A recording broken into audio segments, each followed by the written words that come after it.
hermano de un kilómetro, aquí en 5 en bicicleta, por ahí luego otro kilómetro. Y otra vuelta que va a pelear, ¿no?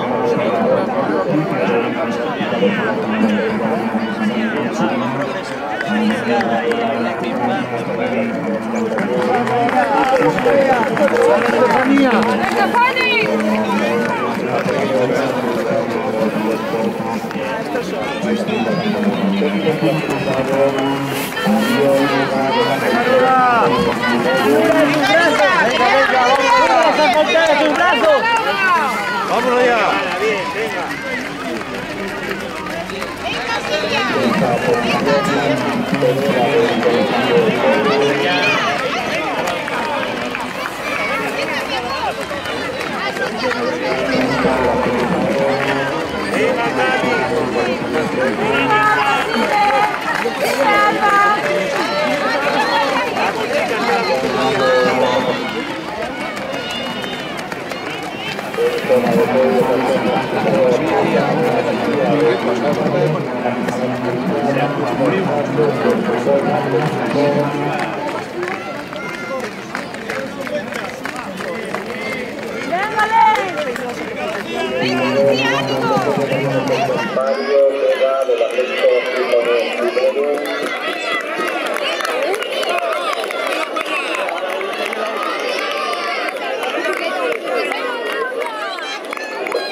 Posición Martín Pereira del Colegio Pérez.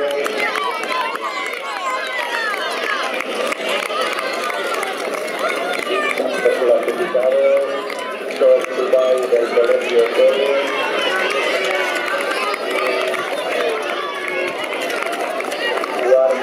Cuarta posición para Sergio Granja del Gijón Atletismo.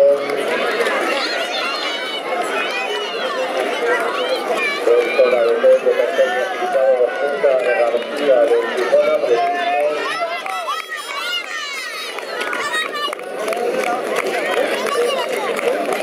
Segundo clasificado en esta categoría de David Hernández del Gijón Atletismo.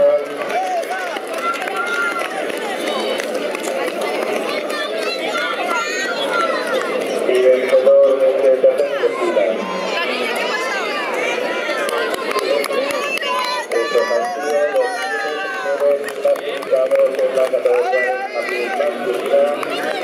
Recordamos que se está celebrando la prueba de femenina, donde las primeras atletas ya están en la contrarresta.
los servicios.